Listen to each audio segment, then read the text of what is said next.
Welcome to the Seahawkers Podcast with your hosts, Adam Emmert. And if anybody ever calls you a bandwagon fan, you can slap them right in the face. And Brandan Schultz. Tell us to take a pay cut. Would you take a pay cut? Go Hawks!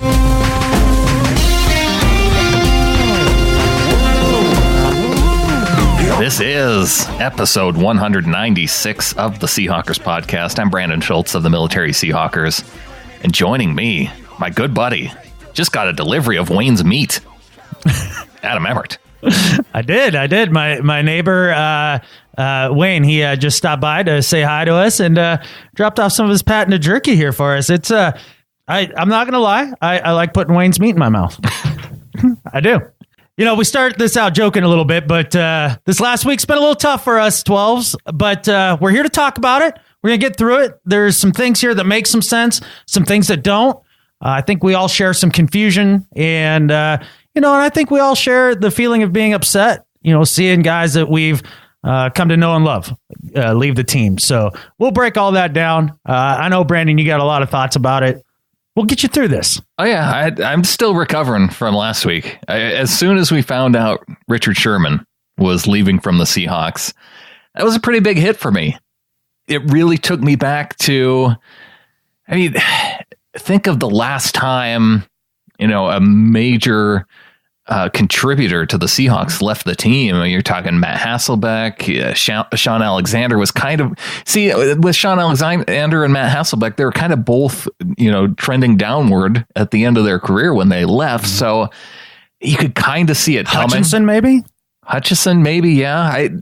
For me, it just reminded me of when I was a kid and Dave Craig leaving the Seahawks, going to the Chiefs.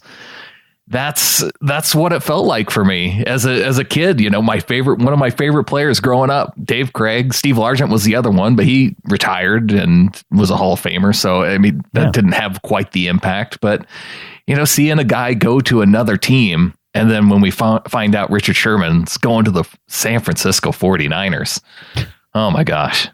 I think I just heard you actually self-censor a cuss word like when you were getting ready to say 49ers, because out of all the places he went to the catfishing 49ers, which hurts. And like you're saying, it's a lot like Dave Craig when he left the team, because a lot of you folks who are younger fans, you wouldn't remember this. Back in the day, the Seahawks used to be in the AFC West. Right. And so that was a division rival as well. So watching Dave Craig put on the red and yellow, it was an icky feeling too. And one of his, signature wins was over the Chiefs in Arrowhead. Go back to the game where he got sacked by Derek Thomas 7 times. And then it was that game where Derek Thomas missed his 8th sack and Dave Craig hit Paul Scanzi in the back of the end zone for a touchdown.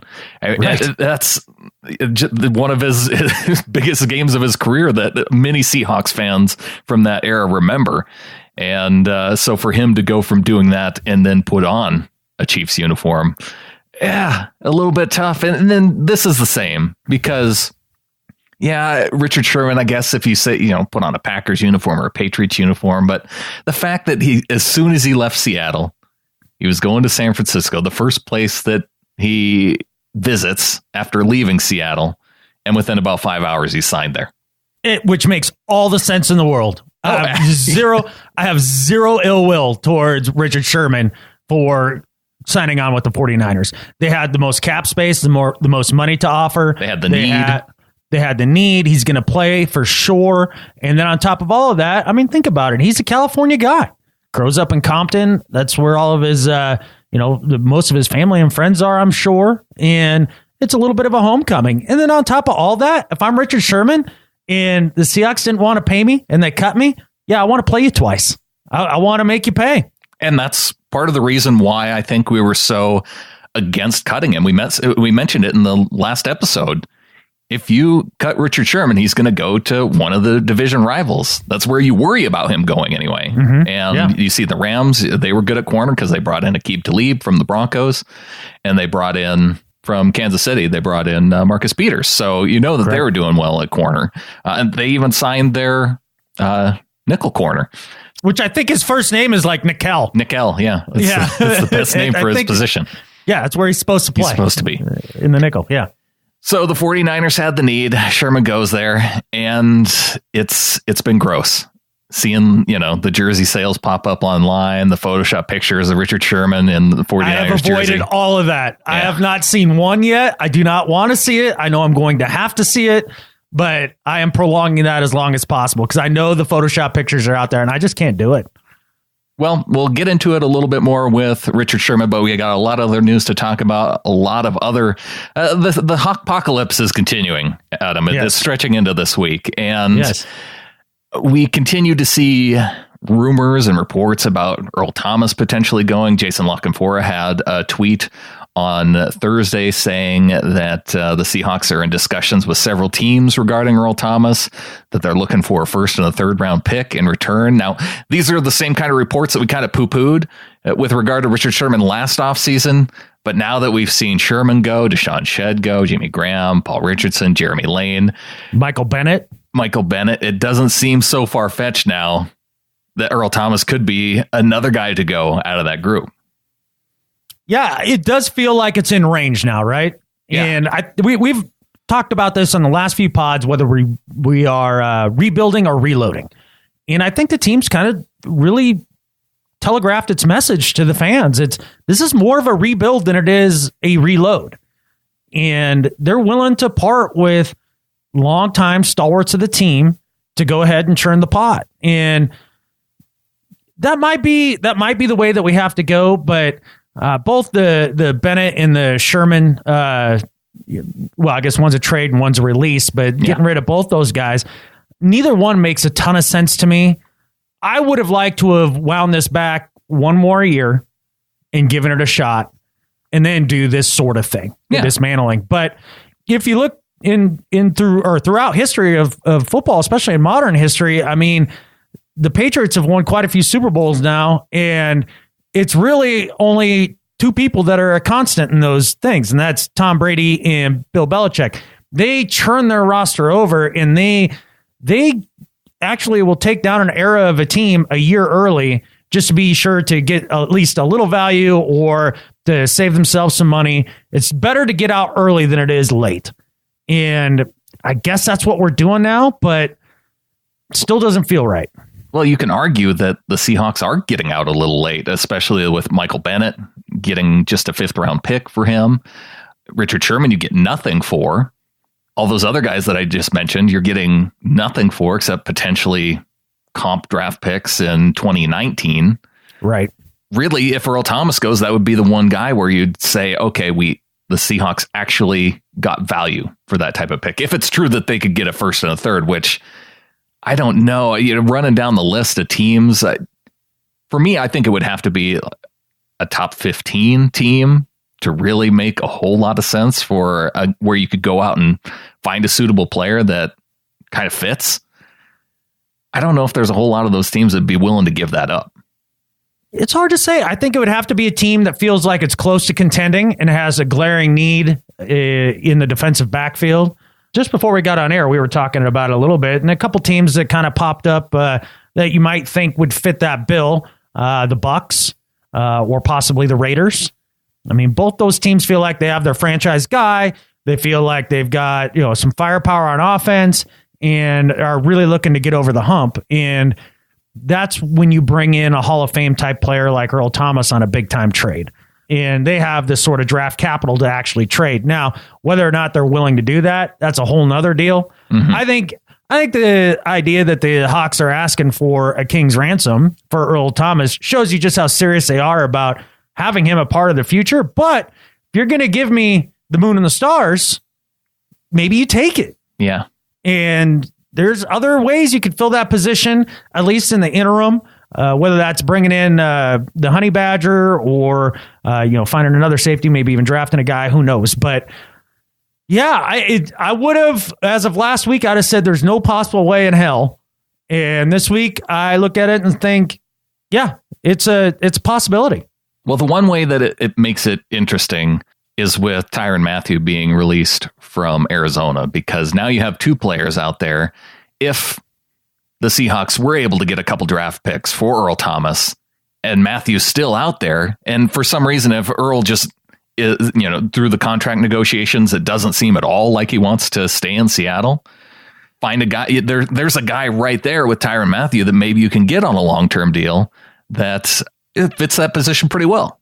You betcha. 25 years old. A couple podcasts ago, I was telling you I was going sea bass fishing for Sebastian Janikowski. Well, now I want to go live trapping for badger because I would take some honey badger on this team, even with Earl Thomas still on the team. Oh, yeah. You could use both.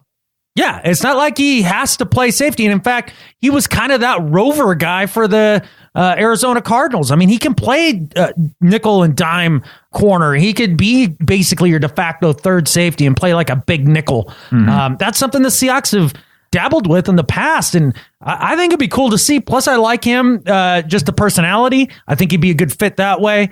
Yeah, I'd be excited about that signing. Not a lot of the other free agents that are scheduled for visits here really blow my hair back, except for DJ Fluker. Right. And Thursday he was visiting Seattle, and DJ Fluker, a guy who plays guard and has played guard, is an excellent run blocker. I wanted last year, and he did make the Giants offensive line a little better. Not much of a pass blocker, but he's a solid run blocker. That's really the type of move that you would expect the Seahawks to do when they come into the offseason, say, we want to get better at the run. DJ Fluker would absolutely fit that. And if they're going to spend the money, Josh Sitton, we see that he went to the Miami Dolphins. Justin Pugh is still out there, but there hasn't been a whole lot of talk about him. So that might be their one big expensive target, because Sheldon Richardson, he may not be coming back. It looks like he's visiting Minnesota, but you never know what's going to happen with him. And Ndamukong Suh is out there. The Seahawks apparently expressed interest in him. There's a lot going on these past couple days, and it's interesting to watch. But also, I know for a lot of Seahawks fans, they're watching and seeing a lot of these big names come off the board and saying, how come the Seahawks aren't more involved in free agency to kick things off? Well, when you're handcuffed by the salary cap, what are you going to do? You told me that there is no handcuffs with the salary cap. Well, I think it's because last year they did every little trick in the book to try to really go for it. Last year we went for it. The trade for Dwayne Brown, the trade for Sheldon Richardson, re-upping people's contracts the year before. Like last year, this team felt like they had a legitimate chance to win a Super Bowl, and they loaded up and they went for it. I supported it then, and I support it today. But here's the problem, is that it didn't work because the injury god said no. Right. And then after that, now there's a time of reckoning. And here we are. This is the time of reckoning. So you have to pay the piper at some point, and this is what it looks like. And you know what? I'm okay with it. I'm just glad we took the shot when we did, even if it didn't work out. It made sense at the time. I agree. And if you don't get Sheldon Richardson, you're having a hard time plugging holes with the defense up front. If you don't get Dwayne Brown, Russell Wilson is really running for his life behind the offensive line. I get it with the sense that you have some young guys coming up that you're going to want to pay. You're going to want to pay Frank Clark. You're probably going to want to pay Tyler Lockett. Yeah. And KJ Wright. He still could have a few good years left in him. It's his last year of his deal. So if you see the linebacker core being really the nucleus of the defense, then that's what you're building around at this point. Based on offseason comments earlier in the offseason, I would have guessed that they were going to build around the linebackers and Earl on defense. That I felt like that was the plan. Yeah. So the idea that he's being shopped around a little bit, it's surprising, but I mean, the Seahawks pride themselves on being in every deal, whether or not they pull the trigger or not. So there's an element of that to it. But yeah, I think you're absolutely right. I mean, you do have to think, forward thinking and clearing some cap space for future guys that you want to re-up. And really, we just went through the era of the Legion of Boom. That era is now over. And this era of Seahawks football is all about Russell Carrington Wilson and making it work for him. He's the linchpin of this entire team. And the good news is in the Hawkpocalypse, folks, is that if you have Russell Carrington Wilson as your quarterback, that's 9 wins guaranteed right there. He basically bootstrapped us to 9 wins last year by, scrambling around like a madman and accounting for 106% of the offense all season. He was amazing. So, that's one thing to hang your hat on when all these Niner fans that came out of the woodwork suddenly, who knows where they were hiding, come out of the woodwork and start talking trash. The point is that, look, we still have Russell Wilson. That's 9 wins right there. We're in the mix. We're going to be in the mix for the division every year until he's not the quarterback anymore. I don't know. I've seen a lot of Seahawks fans saying 4 wins, 5 wins. Wrong. I don't get that, especially after what Russell Wilson did last year with 0 run game and half the defense beat up. You got to believe they're going to make a real effort to shore up the offensive line and reignite the run game. I mean, out of all the things that we've heard this offseason, that's the one thing I believe the most is their highest priority. Mm-hmm. If you can do that, we'll be fine. We'll be fine because we played a lot of the season last year, let's face it, without a lot of these big stars that aren't returning this year. Cliff Averill, Cam Chancellor, Richard Sherman. And we were right in the mix. If it weren't for a kicker that couldn't put it through the uprights and one bad coaching game, we're in the playoffs. Yeah. And maybe all this doesn't happen. Might even be tied with the Rams for the division lead. There's a lot of moving parts here, but at the end of the day, we're not the Browns now. We're not even the Cardinals now. We're not even the Niners now. We're still the best team in this division. It's going to look a little different. It's going to look different. And I want to send off those players who have departed the Seahawks. And because I think we need a little bit of closure as fans. I have many posts here from our members of the Ring of Honor, just reflecting back on different players. And so let's say goodbye, Hunger Games style, to the various Seahawks that are leaving the team. Adam, let's kick it off with Richard Sherman. I mean, do we even say, like, may the odds ever be in their favor as they leave? Because are we still going to root for these guys, especially Sherman? I root for him as a human being, but I hope his win-loss record as a football player here on out stinks. Well, let's kick it off with Richard Sherman.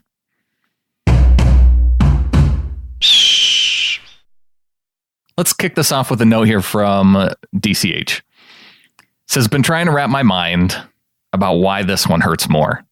I think it's because Sherm grew up a Hawk. We have witnessed a really amazing team grow up together. It wasn't like we built the team with a bunch of free agent superstars. In fact, those have proven to be mostly busts. We acquired and then watched a team of young, hungry, sometimes misfits grow up on our team. They found their voice, or purposeful lack thereof, with us. They embraced Pete's philosophy and made big mistakes at times. They became professionals with us. They became superstars with us. They built an identity that Seahawks football had never had before. And when I think of the one player that did this with the most passion, the loudest voice, the most painful agony, the purest joy, the biggest heart, it was Richard. We have grown to love the man as much or more than the player. And it hurts to see him take all that somewhere else. It just hurts. Yeah, it doesn't feel good, man. I mean, the DCH, he feels a lot like I do. But, what Buddha's friend once told me, he's like, man, look, you got to look at the world in a certain way. And one of those ways is everything that has a beginning has an end. Richard Sherman wasn't going to be a Seahawk forever. The LOB wasn't going to last forever. And when the end of something comes, the sooner you're able to accept it and move on, the better off your mental health is going to be. But it's hard because I don't agree with the decision. I think the Seahawks sold low on Richard Sherman. Mm-hmm. And, I mean, we'll see what they do with $11 million in cap space, but it better be guard. Well, they've pretty much used up a lot of their cap space on bringing back some restricted free agents, but let's wait and see what they do in free agency. It's still a little early. I know it just started on Wednesday, and a lot of people wanted everything to happen right away. It's still a little early. Now, Kevin Moore has a nice conspiracy theory here with Richard Sherman. He says the Hawks cut Sherman, knowing the 49ers were one of the few teams in position to pay a ton of money. They have an agreement with Sherman that he will use his veteran presence and sabotage that locker room from the inside out. Maybe this is just a thing I imagined so I can sleep at night. I don't know. Yeah, I don't think Richard Sherman's the mole here. That's for sure. But I like the idea, though. I like where Kevin's head's at. Yeah, I do. I think the reality of the situation probably is Richard Sherman's bringing a lot of knowledge of the Seahawks to the Niners, and that sucks. Yeah, well, their defensive coordinator already has that knowledge after being one of the coaches on this team. So, oh, well, fine then. Yeah, that's true too. It's more knowledge, but it's definitely been the hardest one to take, I think, for most fans. I see a lot of people piling on too, as far as, oh, well, Sherman didn't get all the big contract because it was initially reported, 3 years, $39 million, getting $13 million per year on average, based on how it's structured. It's not worked that way. And you see a lot of reporters out there giving Sherman a hard time saying, oh, he should have had an agent. Richard Sherman should have had an agent. He would have got the one thing that I look at his contract and say where I kind of think he maybe got screwed over a little bit is the fact that the 49ers can decide to keep him. They have until April of next year to make the decision on him. And that's after free agency starts. So they have the benefit of shopping throughout, the first couple weeks of free agency and then making a decision on Sherman, which that's the only, I think, bummer for him. But it's because he's injured that he's in this position. Absolutely. I mean, it's tough to sign a record deal when you're, quote unquote, damaged goods. I mean, Achilles injuries are a big deal, but they are something you can overcome. Richard Sherman, not always the corner with the greatest speed, made up that with his mental acumen on the field by being able to anticipate plays and things of that nature. But, maybe he loses a step after double Achilles surgeries. That's a lot of money to pay a guy that can't cover anybody anymore at that point. I'd like to think that he does come back healthy and plays well. I think he probably will. Well, that was our expectation. That was why we were lobbying for him to stay on the team. Right. So I think he bet on himself, a lot like Russell Okung when everybody panned him for not having an agent with his contract. And he still made a butt ton of money in Denver over 1 year. Like, it still works out. Mm-hmm. And he was fine. Richard Sherman was fine without an agent. In fact, the reports are that John Schneider kind of helped him out a little bit with the negotiations. Really? That's what you read behind the scenes. That he called him up, and Richard thought he was calling to say, "Hey, this is what I'm getting offered. Do you want to match it?" And like John and Pete were thinking, "Hey, man, we wanted you to call us so that if there's anything in that contract that you should look at to for yourself, like we kind of just give you a heads up." They thought they were trying to hook him up with a favor, and Richard Sherman thought he was calling up to see if they'd counteroffer. I see. And apparently that never happened. So, well, it's hard to believe we couldn't have paid him that kind of money, though. It is hard. And at the same time, there's the reports out there saying that he called a couple other teams that were interested and said, this is the deal that's on the table. And they're like, yeah, if that's what you're getting, then we're out. So if there were other teams that he reached out to and they weren't willing to match that contract, it tells you that he got an okay deal. Yeah, he got market value. What else is he supposed to do? And we get nothing, just like the next person that we need to memorialize here. Another corner. Deshawn Shead. This one pisses me the catfish off. This really does. This makes absolutely no sense to me whatsoever. He signed what for like $6 million a year? What it was? I think it was 3.5 guaranteed with an escalator up to 6.5. My God, that is such cheap money for a starting caliber corner that works in your system as a guy that Pete Carroll has gushed over time and again about his attitude, the type of man he is, and the work ethic that he has, the way he attacked his rehab coming back from the ACL. He was playing really good football when he got hurt in 2016. Got himself back last year. And if you're going to let Richard Sherman go, then use a little bit of that money and re-sign freaking Shead. Like, I don't know.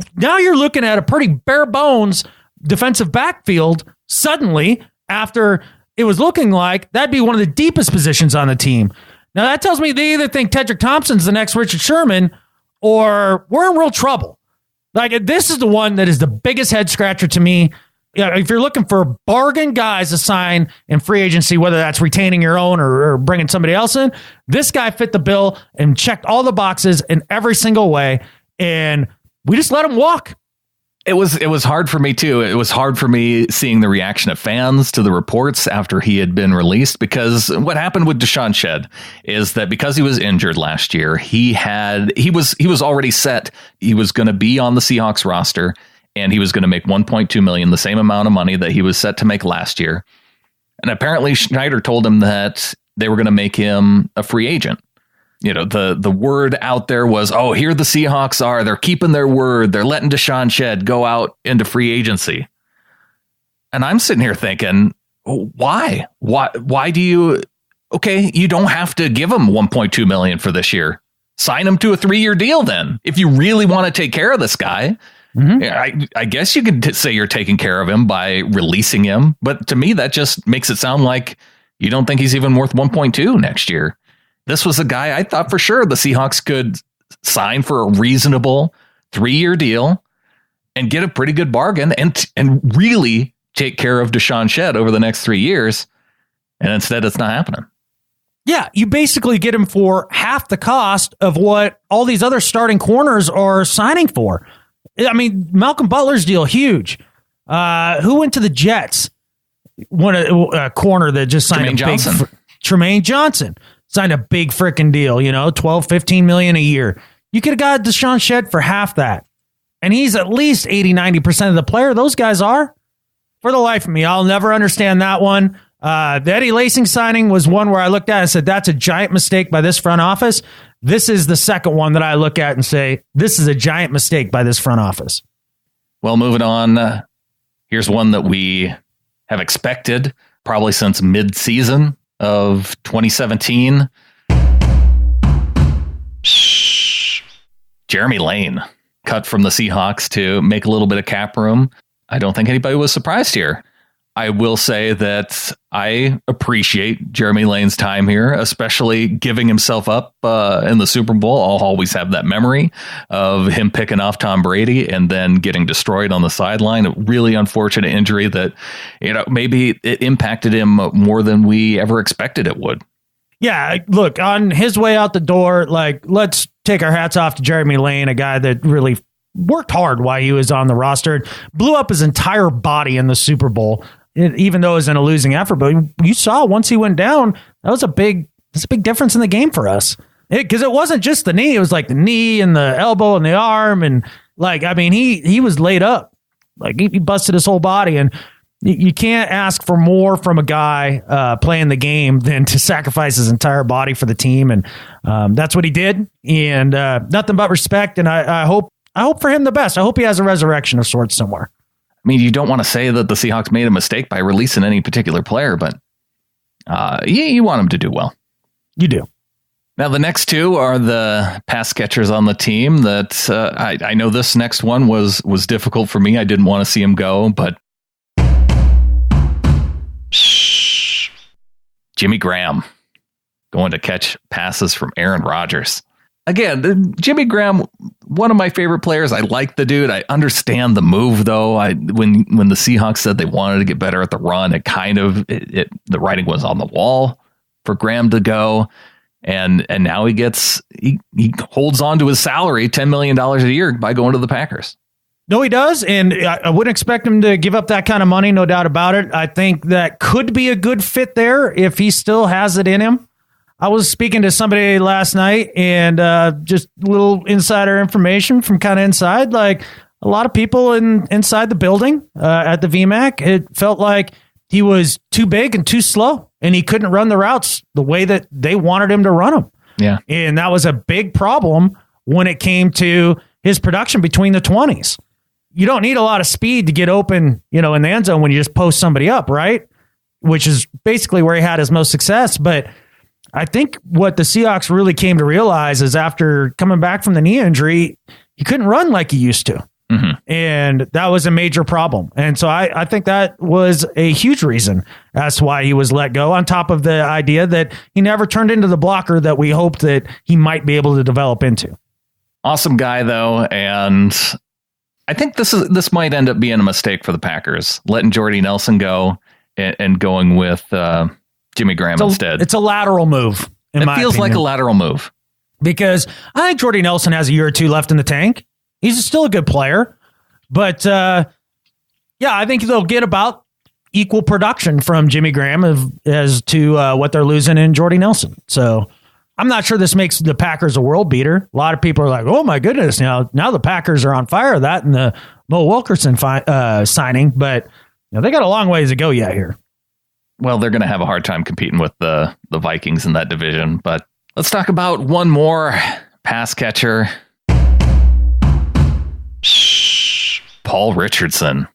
Keep getting them checks, Holy Paul. Catfish! The longest term deal of the bunch with a 5-year deal, $8 million per year with the Washington Redskins. Yeah, this is one that, Adam, you thought there was a chance that Paul Richardson could come back to Seattle. Yeah. But when you saw this deal, you had to know, there's no chance the Seahawks were doing that. I forgot that Dan Snyder was an owner in this league when I was saying all that about Paul Richardson coming back, because this is the most Daniel Snyder move ever. I mean, vastly overpaying for a receiver with a very spotty track record at best. I mean, you saw them throw a bunch of money at Terrell Pryor last year, after having one breakout year with the Browns. And now you see this deal with Paul Richardson, who, I mean, if you're just looking at his highlight reel, he's the greatest receiver to ever play the game. He's got some hell of a highlights, man. But as far as the yearly production, even while healthy, the 1 year he was healthy, it's nothing to write home about. Now he's going to be catching deep balls from Alex Smith. I don't think that's going to happen. He'll catch a lot of checkdowns from Alex Smith. Yeah, you don't think Alex Smith is going to keep up his deep passing game that he had going last year with the Chiefs? I think he's going to struggle without Andy Reid a little bit. Yeah. I do. Andy Reid's a hell of a quarterback coach and a great offensive mind. And I just don't think Jay Gruden's that same guy. And finally, Adam, Sheldon Richardson leaves to go to Minnesota. 1 year deal, $8 million, $3.5 million bonus. I could get him up to $11 million for the year. A little bit surprising that it's not a multi-year deal, just another piece that Minnesota's maybe going all in for the Super Bowl this year. Yeah, they absolutely are throwing in their hat in the ring and going all in. But thing of it is I don't understand how we could afford $8 million for a year with $3 million in escalators. We couldn't do that? I think we could, and I think that tells you exactly what the Seahawks thought of him after having him in for a year and what they were willing to do for him this year. Yeah. I mean, the 1 year part of it doesn't surprise me. That, to me, makes sense. If I'm a player, I don't understand any of these players that sign long-term deals anymore. It doesn't make any sense to me. I'd sign a 1 year deal, get as much guaranteed every single year as I can. There is no way I'm going to sit and sign a 4 year deal. They're all 1 year deals anyway. You sign a 4 year deal, you're year to year with the team. And I think there's reports out there that said that the Seahawks were willing to go to 6.5. So I think that's when we originally saw that deal that that the Seahawks were offering 11, and the reporter from NFL Network came back and said that he misstated it. I bet the Seahawks were calling him and saying, "Oh no, we weren't offering 11." Yeah, right. Like about half that, apparently. Right. Jeez Louise. So I know that makes a lot of people excited of the potential that Ndamukong Suh is still out there. But well, get on excited because it's not happening. It's not going to happen. He's going to go to, I think he goes to the Titans because that's where his former defensive line coach is. And I think the Titans have like crazy amount of cap space, like 50 million. Are they that far under? Wow. Yeah, they're way under. Well, they're not paying their quarterback. I don't think they have any, and they released DeMarco Murray. Right. Yeah, no, that makes some sense. Ndamukong Suh is going to go wherever the biggest check is. I think it's going to be with Tennessee. I don't think it'll be with the Saints. The Saints are pretty close. I think they have less cap space than the Seahawks do. Yeah, that's a true fact. It'll be interesting to see where he goes. I think Titans is as good a guess as any. Hell, I mean, at this point, you could still see him become a 49er. Or a Viking. Yeah. Well, I think they're probably about out. They should be. They just paid a quarterback $30 million a year, basically. I think before they had Cousins and Richardson, I think they were at 50. So they're getting pretty close. They got to be pretty close. But that's a bummer, man. I think Sheldon Richardson was an important piece to that defensive line. Not something you can't get over, but you kind of would like to have him. That's for sure. Moving on from those free, is there anybody that I left off that list? I don't want to leave anybody off there. I know there's still some guys that are free agents that are. Are you still forgetting Michael Bennett? We knew Michael Bennett had officially left last week. He was my better at life last week, remember? Oh, that's right. Okay. we gave Bennett the proper send-off. Now he's gone. He's dead to us. See you later. Well, moving on, because free agency is here. Michael Paul, he had a nice post here that I wanted to read. The key to building winning teams is to get as much as you can from players for as little money as you can. Part of that is unloading players and or their contracts a year or two ahead of time, especially if you don't know if you will perform better by keeping that player. Would we be a better team with Sherman? Of course we would. Would we be a Super Bowl team with him? That's hard to answer. Will we be a better team in the years because his contract is off the books? That all depends on what we're able to do with the money we save now. 3 years ago, everybody said pay those defensive players. We are now seeing what happens when you do pay everybody. You don't have enough to pay for the others, and you kind of need to pay them too. And I think this is a good point, and something it's good to remember going into free agency. Yes, Pete Carroll built this amazing, legendary defense that we got to enjoy from 2012 all the way through 2017.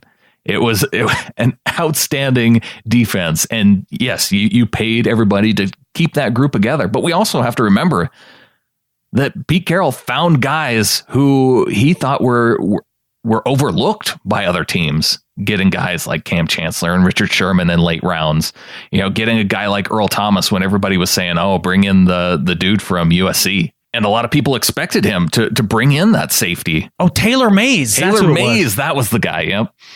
But no, instead, Earl Thomas comes to the team, guy that nobody was really talking about, Bobby Wagner. They get him in the second round. A lot of valuable players. Well, now Coach Carroll, he's still with the team, and now he has the opportunity to do that once again with John Schneider.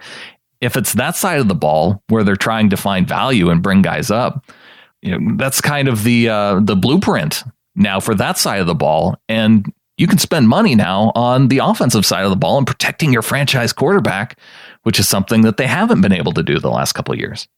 Yeah, and you make some good points with that. One of them, too, that you should think about, or I'm sure you have, is the idea that Pete Carroll's whole coaching style works better with younger players. And some of these guys getting long in the tooth. I mean, we've heard Doug Baldwin say, like, you can only hear rah, rah, Pete, rah, rah so many times. Right. Like, there comes a point, right? Basically, I think one of the things that you should be excited about as a Seahawks fan, because this is an opportunity now. Like, everybody's, we've got all these open spaces. It's an opportunity to churn over that part of the roster and find those hidden gems again, just like you were saying.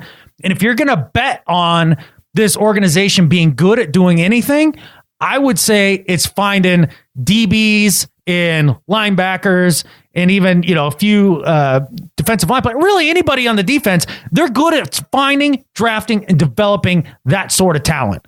So you gotta think that you really have a good chance to do that. So you're kind of offsetting the idea now that Russell Wilson's getting paid what he's getting paid, when in the past, Russell Wilson was a guy on the cheap contract and you could pay all those defensive players. Now you get a bunch of young guys that you're not paying so that you can pay Russell Wilson. And then you try to balance it out that way. And honestly, it makes a lot of sense. Well, especially when you look at the number of years that are left on Russell Wilson's contract. And now we're starting to see quarterbacks kind of creep up toward the $30 million range.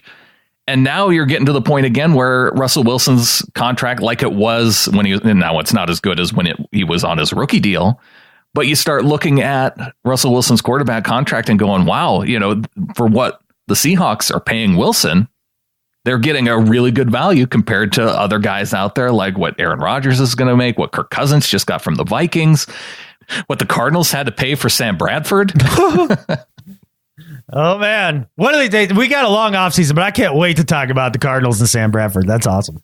Well, is it Sam Bradford and also Mike Glennon? Mm-hmm. So Yeah, they get 2. I mean, sure, Sam Bradford can be good if he's healthy. Wow, that's like the world's biggest if. The Cardinals are taking a big gamble there, but sticking with the Seahawks. Well, you're saying with Russell Wilson's contract, right? It's now they're now getting to the point where they're getting a value there, and then in the next couple of years, it'll be time to capitalize on that value. So every time, whichever franchise quarterback gets paid the most ever, because it happens every year, right? In whichever offseason. Oh, now so-and-so's the highest paid quarterback ever. Everybody goes, loses their mind. Oh my God, $100 million. It's freaking crazy. Blah, blah, blah, blah, blah. And the thing is with the way the cap goes up and the way the salaries escalate, every time 2-3 years into that deal, you look at what they're getting paid and you're like, that's kind of a deal. So every time the franchise quarterback comes up for a contract, you just pay him. Yeah, you give him the most. That's how you do it. Well, the reality is, I think there is still a lot to be excited about with the Seahawks team. Yeah, particularly, we've said it over and over, Russell Wilson, Bobby Wagner, Doug Baldwin. There's still a lot of Pro Bowl guys left on this team. Earl Thomas, as long as he doesn't go anywhere. Dwayne Brown, the Seahawks looking to potentially extend his contract beyond this year. KJ Wright, Tyler Lockett. DJ Alexander made the Pro Bowl as a special teamer. So a lot of Pro Bowl players on this team. You go and look at a lot of these rosters that are making a lot of big moves in free agency to kick things off. 49ers, Bears, Dolphins. Yeah. How many Pro Bowlers are the Browns? How many Pro Bowl caliber players are on their rosters right now? Yeah, not a ton. And that's one of the things watching Seahawks fans freak out, or some freak out. Why haven't we done anything? When are we going to make a move? What are we going to do? Just a couple things. I don't understand the rush to win the offseason. Like the idea that you need to go out and win the offseason doesn't win you the Super Bowl. It didn't work out at all last year. Going after Eddie Lacy, going after Luke Jokel in a year where they didn't have to worry about what kind of money that they spend. They didn't use it very well last year. And because it's really hard to hit on players that other teams are giving up on. I would actually disagree with the idea that they didn't use it very well. Honestly, I really think there was only one guy who flat couldn't play that they signed, and that was Eddie Lacy. Jokel went in there and performed. Yeah, he was your starter for the year, I guess. Exactly. Like for that kind of money, that's all you were hoping for. Really, what it all came down to is, just injuries to some of your most key players that you could have possibly had injuries to. This was a team that people were starting to talk about as a Super Bowl contender until the Thursday Night Massacre and everybody got hurt in Arizona. Yeah. Like that's what this was looking like. They weren't that far off track. And then the other thing, people saying, well, we shouldn't have given, Earl and Cam and Richard all that money, a year or two ago, blah, blah, blah, and renewed their contracts. You would be singing a completely different tune if they didn't get hurt. Like that's just the risk of it. Mm-hmm.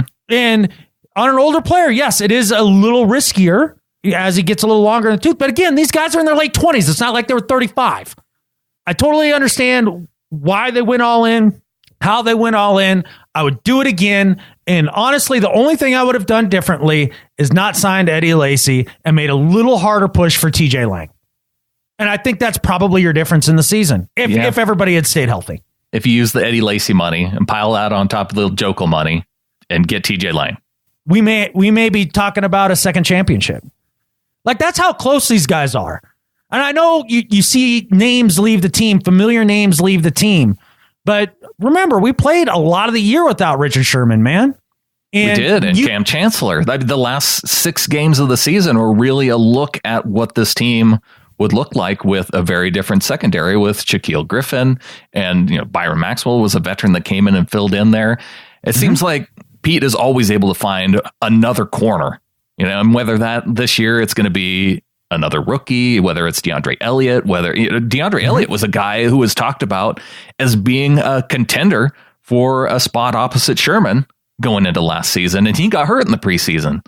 Right. So he's coming back this year. You have Nico Thorpe set to come back at least. He's on the roster.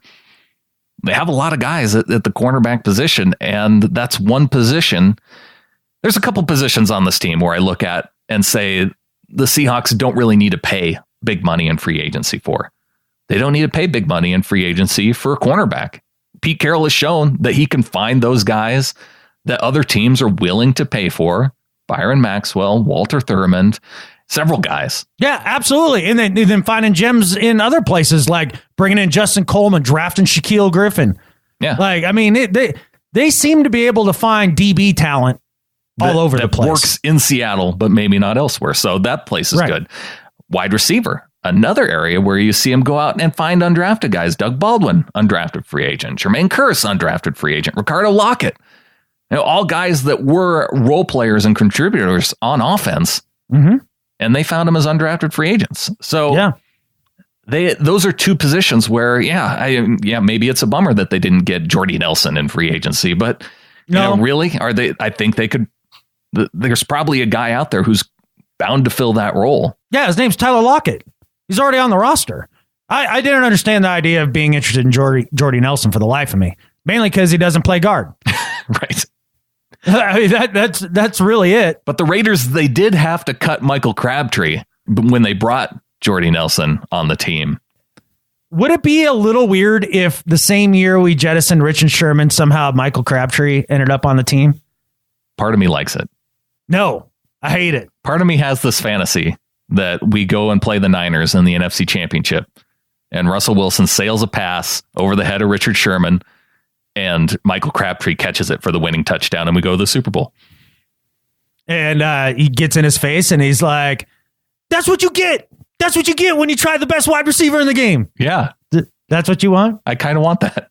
I don't know, man. And then we build a statue. Sure. Of the Michael Crabtree reception. Yeah. I don't know. We'll see how it goes. That's just money I don't want to spend on the wide receiver position. No, I understand. I don't think it'll happen. It's just, when it's free agency and I have to deal with the sadness that goes along with losing one of my favorite players. These are the fantasies that I come up with in my mind. Well, here's another one for you if we're just going to go to fantasy land. So the Raiders also signed Doug Martin. Yeah. Today. I wonder what that means for Marshawn to come back. Now, just think about that for a second. The sting of having Richard Sherman leave the team.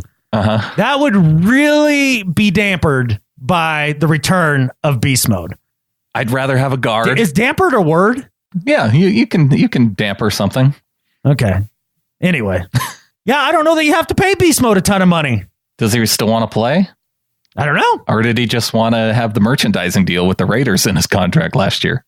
Hard to know. I mean, you get inside of beast mode's head. We've been doing that for years, trying to figure that one out. I think he hit his 10,000 yard mark. I'm just saying, retire a Seahawk. Yeah. Okay.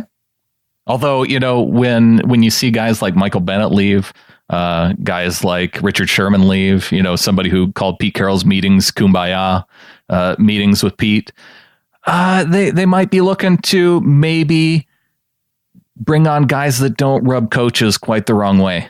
that are more prepared to buy in at the whatever point of their career that they're in. Yeah. And, beast mode doesn't strike me as that, but hey, I could get excited about that.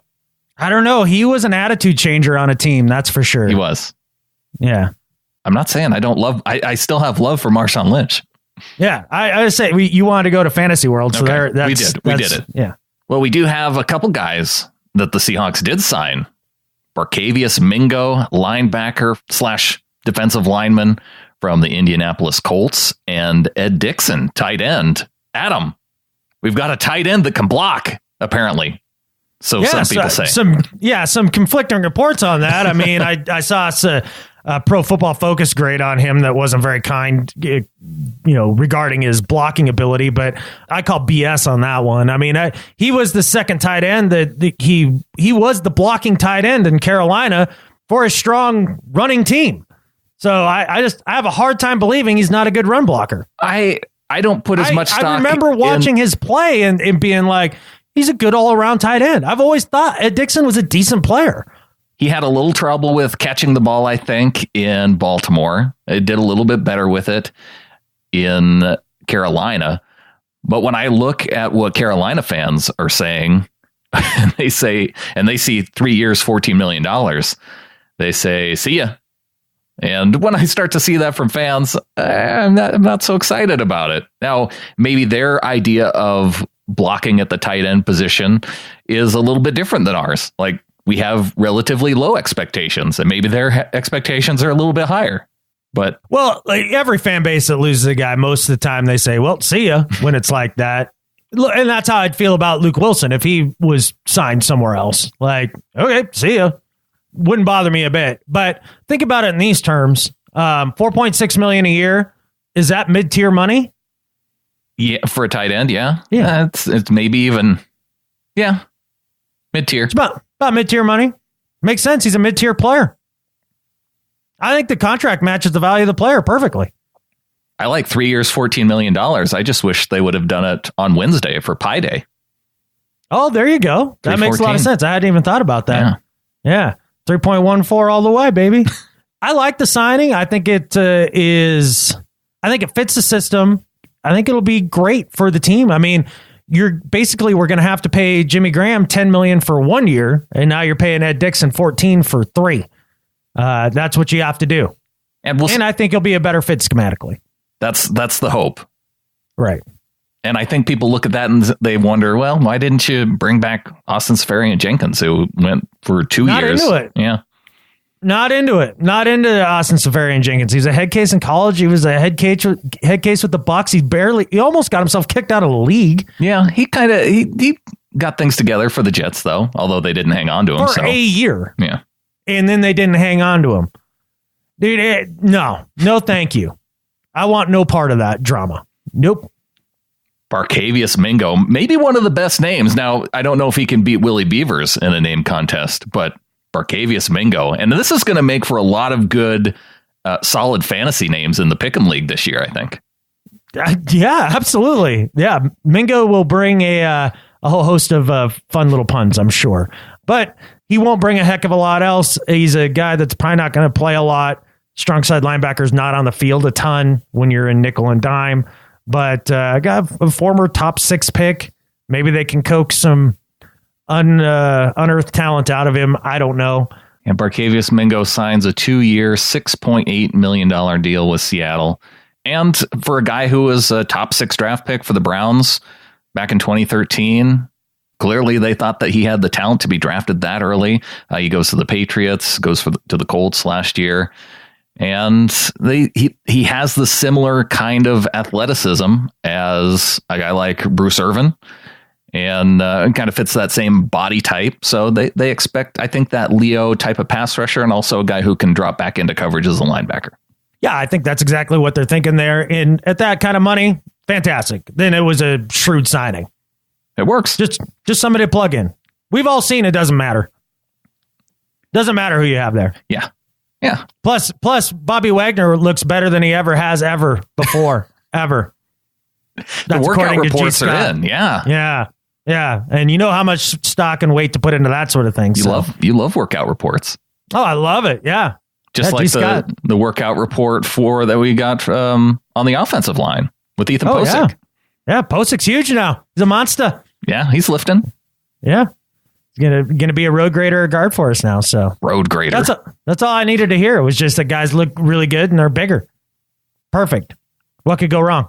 Those reports are always so friggin' silly, man. Can we get some reports that we're getting more offensive line help rather than Matt Tobin going and visiting the Patriots? Because Tobin is going to leave Seattle and go and be awesome. Now that like Nate Solder's gone, they're just fill him right in on the offensive line. He'll be a starter right away, go to the Pro Bowl. I swear to God, if that happens and he's actually good, like I'm going to go choke somebody out at the VMAC. I don't know who, but I got to find somebody because that would drive me up the wall if that happened. I don't know if it'll happen, but it wouldn't surprise me just based on what the Patriots do, right? Yeah, I suppose so. Catfish! Patriots. Other free agent news for the Seahawks, Mike Davis, Thomas Rawls not tendered, so they're off looking for jobs elsewhere. Thomas Rawls reportedly in with the Chiefs on Friday. Yeah, that'd be a super bummer. We've seen former Seahawks running backs go to the Chiefs and perform well. And I would expect the same from Rawls. That'll break my heart. I still, to this day, I can't figure out why they hate him now, but it's something. He did something. I don't know. Not sure what it is. It can't just be patience. Yeah, it's not. It's definitely not. There's something was just amiss there. I don't know. Well, now I think with all the departures, as long as Earl Thomas doesn't go, that could wrap up the Hawkpocalypse. I think that's essentially it, right? Like there's nobody else that could go that would be, we're done, right? Yeah, I think the purge is over. I think if you survive to this point, Seahawks fan, if you're at 12, you're still listening to this and you're still into the team, you've survived the purge. And if anybody ever calls you a bandwagon fan, you can slap them right in the face. Because if you're still a fan right now, you're not a bandwagon fan. And it's still a good time to be a fan of the Seahawks because listening to Russell Wilson and his Danger Talk podcast, he's got a message. Are people still listening to that?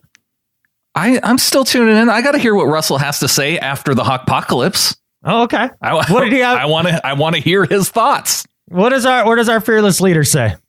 Don't worry. Don't you worry. That's what he said. Don't worry. Wow. He gave me the Barry White. Is that what he did? Don't worry. Don't you worry. Yeah, listen how deep and dulcet those tones are. Oh, okay, Russell. I won't worry. I just wish he would have broken into some Bob Marley. God, I guess, man. Singing Don't Worry About a Thing, because every little thing is gonna be all right. I knew if I gave you enough leash there, you would sing again. The peeps have wanted it. I know. And I think that was by request from Lisa. She's been wanting some Bob Marley. Okay. Well, there you go. You're welcome, Lisa. Ask and you shall receive. Exactly. That was Grammy award winning right there, dude. I don't know. I'll have to see if I can auto-tune it in post-production. If you do that, that'd be pretty funny. I don't know how to do it. I need to figure out how, though. I can't be hard, right? It's an auto-tune. Like, it just does it automatically. There must be a setting somewhere in Adobe Audition. If there's an audio expert out there that can tell me exactly what to do, then I will put it in a future show. I will do some auto-tune singing for everybody. Gotcha. No, that sounds perfect. All right, Adam, what do you say we move on to the second half of the show? Let's do it, man. Getting into the second half of the show, make sure to go to Seahawkers.org. Seahawkers Banquet coming up in May. Get your tickets there. Seahawkers.org. It's a good time. Absolutely, man. You're going to meet a lot of cool people. Some other passionate 12s. Everybody can hug and shed a few tears over Richard Sherman leaving. Sing Kumbaya. It'll be good. Speaking of Richard Sherman leaving, he was on the Joe Thomas podcast here the last couple days. This. Yeah, ruffled some fans' feathers a little bit, apparently. That ruffled feathers? I don't know. I think we need to understand we should understand as Seahawks fans that Richard Sherman's going to be out there saying all kinds of stuff now. Have at it, Haas. Right. Say whatever you want. Well, and I don't think it's anything different than some of the things that we said. Or even Doug Baldwin said not too long ago. And I guess the comment that's getting the headlines is when Sherman said that the Seahawks and the general manager, they kind of lost their way a little bit, more interested in seeing in what they got in the young guys. And Tony Blakely at Cyoplasm on Twitter pointed this out. He said, you mean kind of like when they moved on from Trufant and Malloy to give shots to some day 3 castoffs, a CFL guy and Earl Thomas as a rookie? Yeah, they haven't lost their way. No, it's kind of the same formula. You've heard Schneider and Pete talk about it all the time, about the idea that they're looking to draft guys that can play, and Pete's willingness to play young guys. Mm-hmm. Just after last year, watching the entire team basically get hurt, it makes some sense to play younger guys. Schneider brought it up at the Combine, wanting to get back to that philosophy. But I do think there's some merit in that when you think about the idea of the way Pete became enamored with Chris Carson and put Thomas Rawls to the streets. I can understand the criticism to the sense that maybe that they look beyond what they have sometimes into the shiny thing that they haven't quite gotten a full chance to see. Right. They get caught up in potential rather than certainty, which that happens to pretty much anybody in any business or, any organization whatsoever. I mean, it's really easy to bank more on the potential of a new thing than it is to, rest on your laurels and just appreciate whatever you have. You're always looking to get better. And when you're the general manager of a football team and you're looking at the shiny, cheaper thing, it makes sense too. Absolutely, it does. No doubt about it. So, no, I mean, all the things that he said in that podcast, I don't think any of them were untrue, and I don't think any of them were unfair. I think he does say things for a reaction, but he also says things that he believes. And a lot of times it's not the content of what he says. It's literally how he says it. Yes. It's really what it is. That's what seems to get people completely revved up about whatever his statements are. He'll say some relatively innocuous stuff all the time, and people lose their minds because of the way he says it. He reminds me a lot of our friend Jared. Like, I don't know how many times we were out at the bar and he's trying to be a wingman for me, and like he'll say something to some chick that he's like just supposed to be, keeping entertained, something innocuous, and she's pissed and he blows up the whole thing. It gets the way he says stuff. It's kind of a smugness. It is. Yeah. Yeah. There's a smugness and a forcefulness to it. Yeah. I don't know. I think that's what it is. Yeah. Now we're going to have to get used to feeling it on our end rather than going with it when he was doing it to fans of other teams. It's totally fine. It's going to be fine. I think people are going to have a hard time with this, though. If you let Richard Sherman get under your skin as a 49er, man, like, come on. You know his game. You know his game. Don't let him get under your skin. We know it better than anybody. Yes. As Seahawks fans. Yeah. Just wish him well. Well, Piggy Jones checked in on Facebook, says, I'm confused as to why the Seahawks released guys like Sherman. Why not trade him to someone who has to give us something and we can control where they go? What am I missing? I don't think I would release anyone. Get a pick, at least something. And to Piggy, with Sherman, I think the frustration with that is when you combine the salary that he was set to make next year, combined with the injury, there just wasn't a team that was even willing to give up a 7th round pick, because after he left, the type of contract that he got with the 49ers, it was well under the amount that he was set to make next year for his guaranteed money. Yeah, and if you know the Seahawks are going to release him, why are you gonna give up any draft capital just to bring him in? I mean, if you just wait a few days, he'll be available on the open market, and then you can just go buy him, and for a lesser amount of money, just like you said. Right. So that's basically the reason. But it does suck. I mean, you wish you could have gotten something out of him. I get where Piggy's coming from. Yeah. Well, moving on, let's welcome some new members of the flock. All right, it's about time. February and the beginning of March is always very tough. Watching our members of the flock dwindle, and maybe this time of year, considering all the moves, it just making it that much more pronounced. But now I'm feeling like we're back. Feeling like there's an influx of young talent coming in? Yeah. Some young flockers to get this thing going? I like it. Starting off with $3 from Jane Kramer. Jane, welcome to the flock. Absolutely, Jane. Thank you. And also welcome to the flock to Samuel M. Kirk with $3. Thanks, Samuel. Yeah, thanks, man. And we also got a raise from a couple of our current members. David Blevins moving up to $12.12 and sent in a note here. Very cool. Yeah, said, I guess a couple of years later, I was right about the Seahawks being okay by taking 3 running backs in the draft. Granted, they didn't really work out except for Collins and Baltimore, but I was right. Thanks. Keep up the good work, guys. I'm still just as on board now as I was 25 years ago. See, yeah, that's why he and I get along, man. Mm-hmm. we have the same mindset. Yeah. I don't care if I wasn't exactly right, but I was right. I just want to make sure everybody knows. Got to hang on to it. Yeah. Mark Misselbrook ups his pledge as well, up to $5, says, hi, guys. Just wanted to show my support for you and the show. Any show that can contain flat earth theory, zombie apocalypse, and Seahawks news deserves my hard-earned money. Got a bit concerned when Brandan started ranting, mainly about dryers. but all is right with the world now that Adam has returned to his rightful place as the ranter supreme. So here's looking forward to the George Fant return and Adam's reaction. Oh, and go Hawks. Yeah, I think there'll be some more rantiness if and when that happens. Some rants for Fant, but I'm glad to be back. Honestly, I mean, I enjoyed our role reversal for a little while. Is Mark saying that I took over the top spot with my dryer ranting, like just ever so slightly? You were pretty upset. Good. Yeah. I think you needed to do that. If I can be king of the mountain for just 1 week, that's all I need. Absolutely. I feel like you needed to get that off your chest. I thought that was healthy for you overall. Yeah.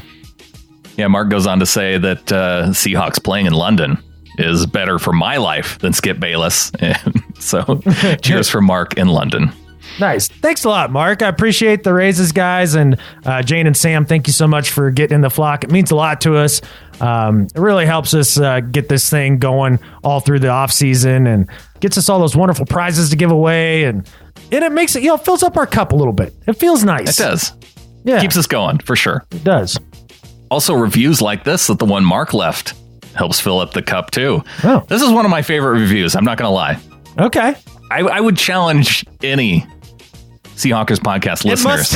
It must talk catfish about me if it's your favorite one. No, actually, it doesn't. Oh, okay. Oh, okay. It's titled "How to Survive the Hawkpocalypse." I'm already in. This is great. This is from Mark in the UK. It says, a long time ago, in a kindergarten far, far away, two young men banded together to fight the forces of darkness and avoid the zombie hawkpocalypse. Armed only with Brandan's insightful analysis and Adam's great powers of the rant, they seek to enlighten and entertain the masses to drive away the hawkpocalypse. But don't bother them with facts, logic, or reason when a good sports hate is available. This podcast is a must for all flat earthers and Seahawks fans. You don't need to be both, and probably shouldn't be. And with that, there's only one thing left to say. Go Hawks. Wow, that was outstanding. I know. I feel like Mark should get a prize just for that. We need like a movie trailer to Yeah, I feel like I need that movie voice guy, In a world where the hawkpocalypse is impending, there's only two men from kindergarten. Yeah, that's how it sounds to me. That's awesome. Yeah, it is awesome. Well, thank you very much for that, man. The reviews also help out the show a lot. So if you can't really afford to join the flock, totally get it. We'll always do the show for free for everybody.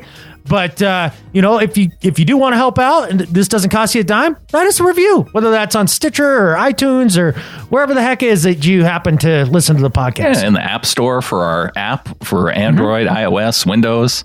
And when we see them, we read them. We read every one, even the gnarly ones. Even the ones that we don't, even the app reviews that we haven't really gotten to on the show, but we do see them. Absolutely. All right. Well, with that said, getintheflock.com. That's the place to go if you want to be a member of the flock. One of our members of the flock, Sam Gelber, hope you enjoy your participation trophy. And that should have arrived in the mail on Friday. So I'm excited to see Sam's reaction to that trophy. Well, good. I think he better enjoy that. That was hilarious. And what happened with this? We decided we were going to give out a prize to someone. Just pull a name randomly. We did. Yeah. It was Sam. Yeah. Sam says, I don't want your participation award. So I went out and I literally got him a participation trophy. Yeah. So now he has one. Now he has one. Thanks for participating, Sam. It's a nice gold Mighty Mouse with the word excellence above it. Yeah. And we're calling this the 2017 James Harrison Award. Because James Harrison, the former Steelers linebacker and member of the Patriots this last year, who was notorious for throwing away his kid's participation trophy. And rightfully so.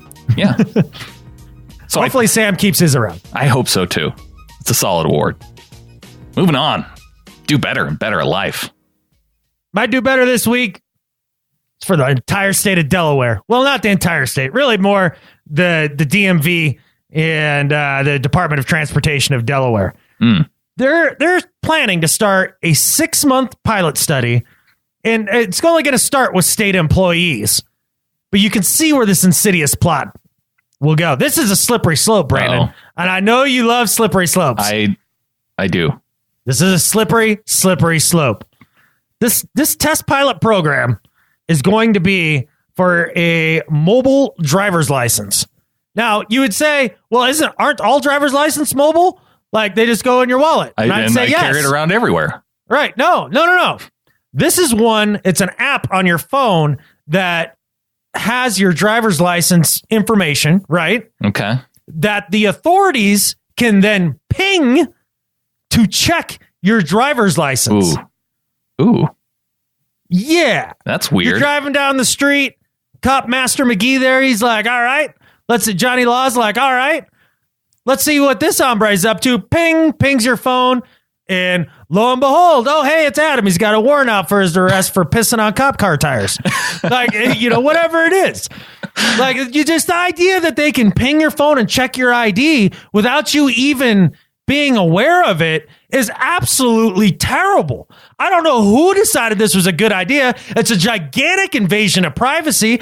And I swear to God, the last thing in the world I'll ever do is have a phone that will do that. So the state of Delaware, for trying to bring us into a 1984 kind of state, do better. Well, you just have a phone that doesn't have apps. There's a company right now that's come out with a dumb phone. I saw that and I thought of you, and it's really super thin and fits in your wallet. Yeah, it's genius. And it just makes phone calls. It does all the things a phone ought to do. Phone things. Text messages, phone calls. Yeah, that's it. See, it doesn't need to make you coffee or catfish you off. Like it can just be a phone. The first thing that came to mind when you talked about pinging the phone was the idea that you could ping a phone and triangulate it, and you could calculate a speed. They wouldn't even a cop wouldn't even need to have a radar gun to track your speed that way. Yeah, man. Like I said, it's a slippery slope. This is another thing. Like you just bring it up right there. I'm with you on that. Usually I'm not with you on slippery slope arguments, but I don't like this idea either. Maybe I'm getting old. Yeah. Get off my lawn. Just carry your driver's license in your wallet. What do you need an app on your phone for? Yeah. Just to make it easier for law enforcement to randomly... It's basically searching you. Right. It's not like it's just your driver's license, like a picture of it that's stored on your phone in case you forget it. It kind of works that way. But see, like with car insurance, to me, that makes sense. Like every 6 months, I have to put a new slip of paper in my glove box for my car insurance. Yeah. I can't be that responsible every 6 months. No, after working in insurance for like a solid year and a half or so, I can say that 80% of the population agrees with you. Yeah. They can't be bothered with this. No. I got to print it out. I got to take it out to the car. That's too many steps. It's freaking stupid. Put the car insurance app on my phone and I can pull it up and show it and say, hey, there we go. I got car insurance. I'm insured and stuff. Leave me alone. Dirty little secret. They can just look up if you have some. So stop asking me for it. Yeah. Just see if I got it. Do your job. You're a public servant. Yeah. Yeah. All right. I have to carry her around. My do better this week it's football related. Is for all the athletes out there and athlete sympathizers. Tyler Lockett, he was on my radar for this. On Twitter saying, and I don't like going after Tyler Lockett, but he tweeted out, it's funny how people sit here and try to say people ain't worth what they're signing for. Man, if y'all don't focus on your life and be the best person you can be, and actually says I can't talk this way. If y'all don't just go focus on y'all life and be the best person y'all can be in your life. Imagine if we athletes could judge and critique y'all life. He uses y'all way too many times. What is he like? It's Scandinavian? Y'all. Is that a Kansas thing? I didn't spend that much time in the Midwest. I think that sounds like a guy that spent his college years in Kansas, but still wants to sound like he's from the hood. Tyler Lockett doesn't want to sound like he's from the hood. Apparently he wants to sound like he's from some Scandinavian country. Y'all. I don't know. Y'all want to talk about no. I think it's y'all without the L. Right. And maybe that's just on Twitter. You don't want to waste that extra character on the L. I guess. But That wasn't really what My do better caught your ire. isn't grammar related, Adam. Okay, It's for the idea that now we have football players telling fans, shut up and dribble. Yeah, pretty much. It's going back the other way now. And I've seen it too with G. Scott posting on Facebook, being confused at when fans want players to take pay cuts. Yeah, we want awesome players, and we want our team to spend as little money as possible to have those awesome players on our team. So we can keep all the awesome players. Yeah, how is that confusing? Yeah. It's nothing against the guy. I really like that these players are becoming multimillionaire athletes based on all the hard work that they've done throughout their life. I think that's awesome. Yeah. I just want as many of those awesome guys on my team as possible. Right.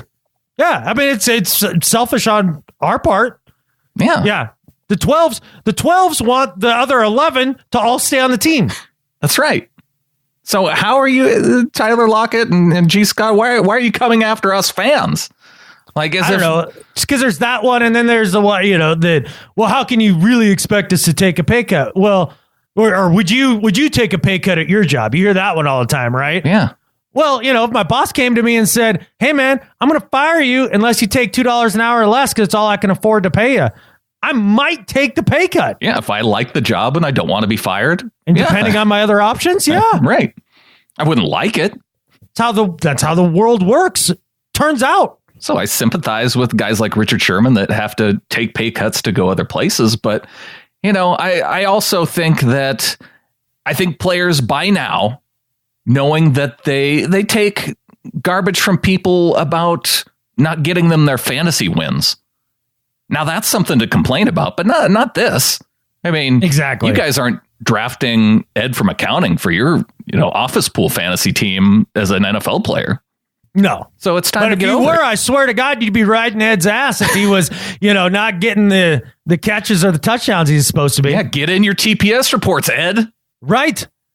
Yeah. And do better. Yeah, you're way off of last year's TPS report, off your numbers last year for your TPS reports. Way down, dude. So for all the NFL players, for coming after us fans, do better. Definitely do better, man. On to Better at Life. All right. My Better at Life than Skip Bayless this week is for the great Stephen Hawking. Amazing scientist, amazing physicist, amazing thinker, a man who was diagnosed with ALS early on in his adult years. And we're just like, I'm still going to change the world in physics and stuff with my mind. And he did it. To have that kind of ability with that kind of hardship attached to it and just being like, nope, that's not going to hold me back. I got this. Basically, it was hold my beer, watch this. Yeah. And he figured out a bunch of cool stuff. Had a best-selling book. A Brief History of Time. That sits on my bookshelf. Yeah. If you can, I've tried to read A Brief History of Time a couple times now. I can get through about half of it, and then I'm lost. Yeah. He does a really good job. I'm just real dumb. So if you guys are able to get through A Brief History of Time, you're doing awesome. I have the same problem with Neil deGrasse Tyson's Astrophysics for People in a Hurry, his new book. And you're in a hurry and you still can't get through it? Well, here's the thing. I can't get through it. I just have heard him say a lot of this stuff a million times. So I was like, oh, this is really redundant. But Stephen Hawking's book, not that way. A great mind, a great thinker, somebody who revolutionized physics. And I think probably gave a lot of people that suffer from disabilities hope and a symbol of, some of the things that you can achieve. A man with a great sense of humor. Just one of my all-time favorites, man. And since he passed away here just the other day, he must be my better at life than Skip Bayless. He went out on Pi Day, too. That seems fitting, doesn't it? I think it does. Well, my better at life this week, it can't be anybody else. I mean, let's remember back to how this segment started. It went back to a time before Richard Sherman was even that well known as the shutdown corner that he ultimately became. It was the 2013 offseason, coming off a season where the Seahawks went to the divisional round of the playoffs. Sherman had just been selected to the All-Pro team, and he went on First Take with Stephen A. Smith, and Skip Bayless. And he took on Skip Bayless as a young guy in the NFL and gave us all a moment that we remember, saying to Skip, I'm better at life than you. And it made an impact on us. It inspired the segment of the show.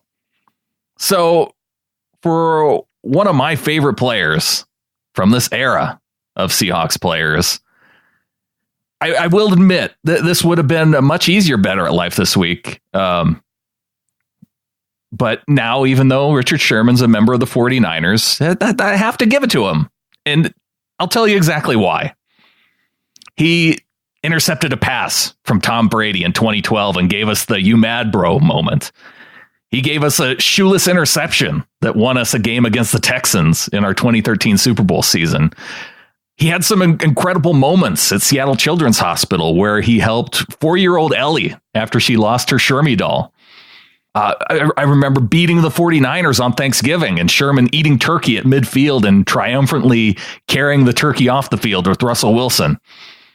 Taunting opposing receivers by pretending to yawn. Some of those great sound effects moments with Richard Sherman. He dressed up as Harry Potter during a press conference. Stood next to a cardboard cutout of Doug Baldwin in another press conference. He laid a bone-crushing hit on Jared Goff that I know will always remember that.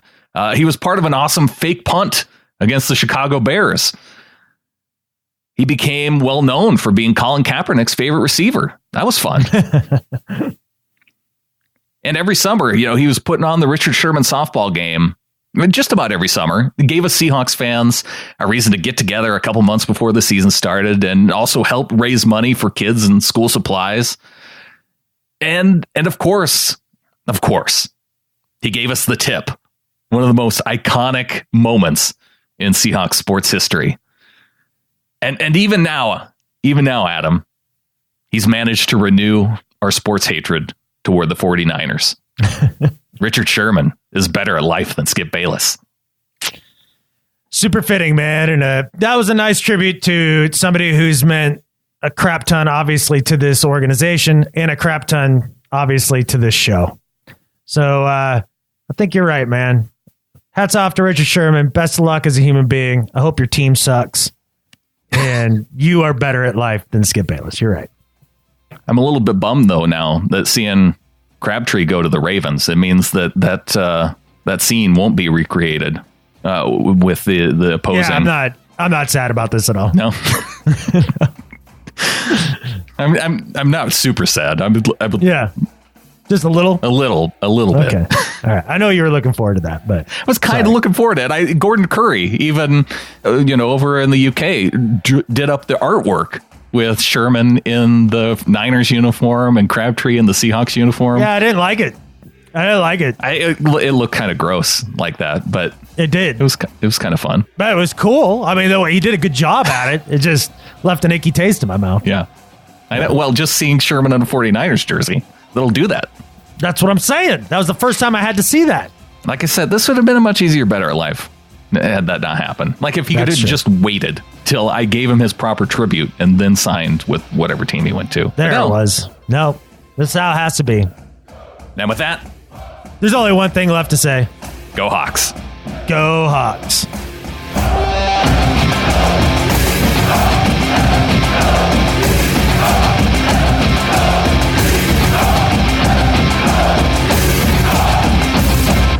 That we're bringing in guys like Bark and Tank. Yes. And guys like Richard and Paul and Sheldon are leaving. Nope. Can't be having those. We need Rock. Wasn't there a guy just not long ago? It was like Rock something was his name or I don't know. Something like that. There was a football player. Oh, it was Bear Pasco. Bear. And even Ed is good. Ed. Yeah. Easy Ed.